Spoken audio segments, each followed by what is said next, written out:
The wagon creaked to a halt just as the last strip of daylight slipped behind the hills, turning the Wyoming sky the color of bruised steel.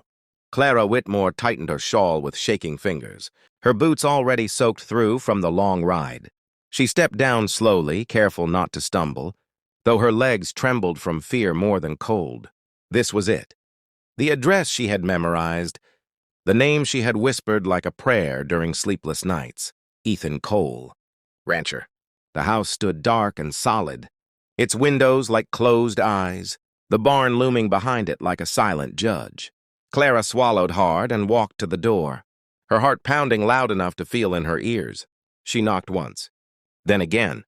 Finally, the door opened, not wide, just enough to reveal a man built like the land itself, broad-shouldered, unsmiling, eyes sharp with suspicion. Ethan Cole did not invite her in. He did not smile. He looked past her as if measuring the cost of her presence. "You're late," he said flatly. Clara opened her mouth to explain, the broken wheel, the storm, the driver who nearly left her behind, but the words tangled. Instead, she whispered, "I'm sorry." Silence stretched between them, heavy and unforgiving. Ethan stepped outside, closing the door behind him. That single act felt like a verdict. "I sent for a wife," he said, voice low. "Not trouble." Clara's hands clenched. She reached into her coat and pulled out the folded letter, creased and worn thin from rereading. "You wrote to me," she said softly. "You said you wanted a fresh start. You said you had room." His jaw tightened.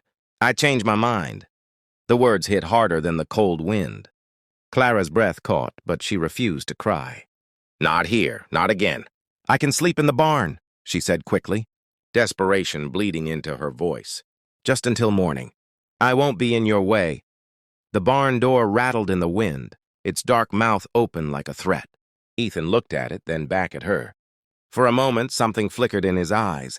Memory. Maybe guilt, but it vanished just as fast. "No," he said, turning back to the house. He unlocked the door, stepped inside, and locked it behind him. The sound of the bolt sliding home echoed in Clara's chest like a gunshot. She stood there, frozen, until the cold forced her to move. The barn smelled of hay and animals, rough but sheltering. She sank onto a pile of straw, hugging her knees, tears finally spilling. She had crossed half a country to escape a past she couldn't, survive an abusive stepfather, a town that blamed her for things done to her. This was supposed to be salvation. Instead, she was alone again.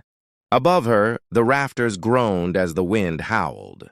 Clara whispered to the darkness, "Please, God." Just one night. Inside the house, Ethan sat rigid at the table, staring at nothing. He told himself he'd done the right thing. Women brought loss. Women brought graves. He had buried his wife and unborn child 2 winters ago, their deaths etched into him deeper than any scar.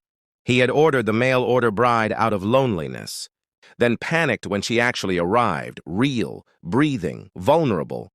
Locking the door felt like survival. But when a distant cough cut through the night, his grip tightened on the table edge. He told himself it was none of his business. Still, sleep would not come. If you're feeling the weight of this moment, don't go anywhere. Stories like this are why people subscribe to feel, to remember, to hope.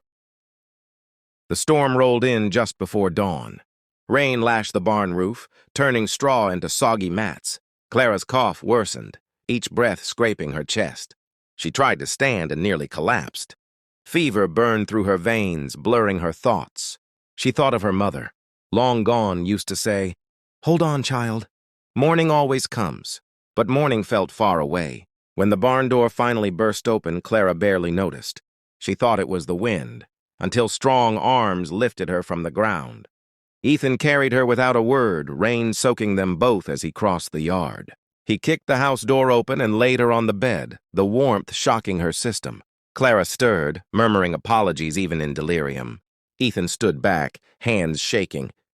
He hadn't planned this. He hadn't meant to care. But watching her shiver, pale and burning, something inside him cracked.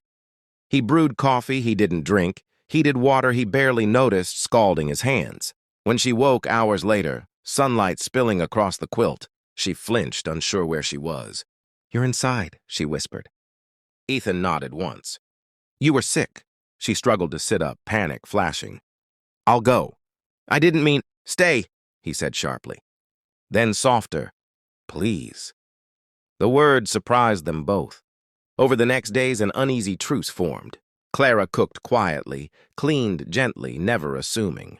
Ethan watched her from a distance, learning the way she hummed when nervous, how she flinched at raised voices, how kindness made her eyes shine with disbelief. One evening, as the sun dipped low, Clara finally spoke the truth she'd buried.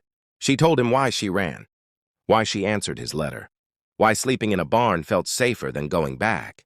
Ethan listened, fists clenched, rage simmering, not at her, but at a world that had carved fear into someone so gentle. When she finished, silence fell again. Then Ethan unlocked a small wooden box and placed 2 rings on the table. I locked the door because I was afraid, he said. But I don't want to live afraid anymore. Clara didn't answer right away. She stood, walked to the door, and opened it herself, testing the freedom. Then she turned back, tears in her eyes. Neither do I. Outside, the land stretched wide and endless, no longer a prison but a promise. 2 broken people stood at the edge of something new, not because pain disappeared, but because they chose not to run from hope. If this story touched your heart, if you believe second chances matter, make sure you subscribe. Stories like these remind us that even locked doors can open, and sometimes love is waiting on the other side.